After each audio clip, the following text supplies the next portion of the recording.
All right, what are their charges? What are they accusing y'all of? They're accusing us of swapping some key players' jerseys in order to prevent the other team's advantage while they're filming us during opening day, which is just a scrimmage game, what we call jamboree, just a two-quarter game. And they're accusing us of swapping those jerseys to gain an advantage. Now, we did not swap any jerseys on any kids that were of weight that could not run the ball. We only had one that was of weight that could not run the ball. He maintained his jersey number, and he also was identified with a stripe down the middle of his helmet. Where did y'all play at? We played in Slocum. All right, and who is, you say they are accusing, who is it that's accusing? Our own president, Chris Hartzog, went to the president of the organization, Jay Stile, the Geneva president, and told him that's what we did. And upon doing that, earlier there were other infractions such as coaches filming all the teams instead of just the games that they were involved with, and they were sideline infractions on coaches that Jay's response was, it's just jamboree, we're going to let them do it. Okay, and they filmed this, and then they met, and they're saying that the coaches, which there's 4 coaches that I understand, that they cannot coach. Well, it has changed several times, actually. The first ruling was that myself, Justin Ott, Philip Cooper, the head coach, Anthony Williams, another assistant coach, and anybody in power that knew about it prior to the game could not participate for 2 weeks. Once the football director was implicated and the president of our organization, Chris Hartzog, was implicated, it got reduced to just the 3 coaches, myself, Anthony Williams, and Philip Cooper. So they're saying you can't coach, y'all 3 can't coach the rest of the year. That's what they're doing now. Now they've upped it to the whole, now it's the whole coaching staff, which 5 we had coaches? 5 coaches. Okay. Cannot And what coach age the rest. group children is this? This is 9 and 10-year-olds. All right. So anything else? It's the Pee Wee age group. Rules that we broke on paper and the consequences it should follow. It's written for college.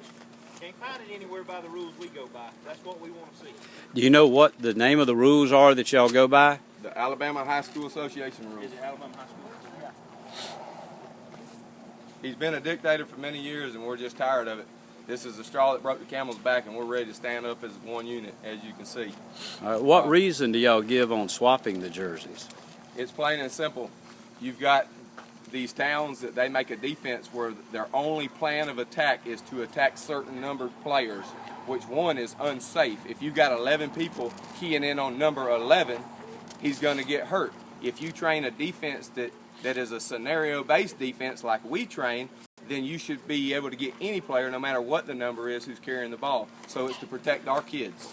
Ricky, at the Jamboree, which what this was a 2-quarter game. At Jamboree, where all the teams come together on one day and play a short game. Most people call it a scrimmage game. Prior to our game, they told us we could only have 3 coaches on the field. Well, once we got to the staging area waiting for our next game, Geneva has 7 coaches in uniform, collared shirts. We asked, why couldn't we do that? Well, y'all's MIT team had too many, so we're going to let them have too many. But y'all can't. But y'all can. Y'all got to have only 3. So the problems kind of started there. But basically, again, we had a sentencing hearing for no guilty verdict. Did y'all have referees at the game? We did. And the referees didn't throw any flags about it? The referees do not even get a copy of the numbers of the kids. Some of the rumors out there was we did it because some of the kids were overweight. That's not true. We had 1 kid who had the stripe on his helmet. Only 4 kids got their jerseys changed. They're up there filming, which you're not supposed to do. Now, who are they? Who is they? I don't know who they were. Okay. I was notified, I'll tell you exactly, Greg Adams, a council member of Geneva, and a coach on the Geneva midget squad, which is the oldest group, told me that he even brought that to Jay's attention, and Jay told him that he knew, but it was just Jamboree, so he was going to allow it.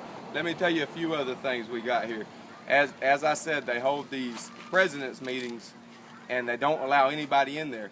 That is in direct violation of the state law, the Sunshine Laws, Open Meetings Law, Section 13A-14-2, Code of Alabama.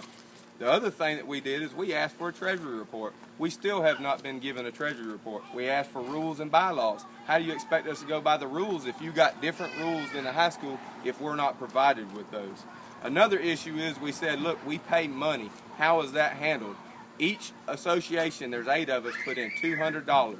He says it's for trophies, but only the top 4 teams of each age group even gets to compete for trophies. So what about the other 4 teams that don't get it back?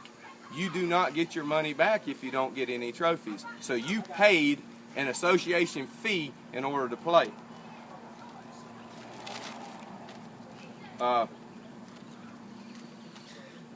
It's just a problem down there.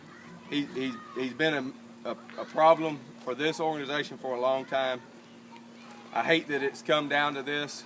Our kids want desperately to play football. We want desperately to coach these kids how to play football, make them better at football and anything they do in life. And we want that opportunity for our kids. And if we would have lost 40-0, there never would have been anything said. Our second string. Does anybody else want to say anything? Well, we as parents and the rest of us here, we kind of feel betrayed by our own organization because our own president votes against us. And one of his first words to us in our parent meeting was that I will do whatever I can to help this organization, to help you deal with any concerns that you have. That was his meeting when we first introduced us as parents for playing for the Dale County team. And most of us, I know, I probably generally with everybody here, we kind of feel betrayed because of what he did here. I mean, that's just basically lying straight to our faces in front of everybody. I don't know what I'm going to tell my son because my son looks up to them. They changed that child, and I don't know what I'm going to tell him because it's awful what they're doing. Anybody else? Appreciate you. All right.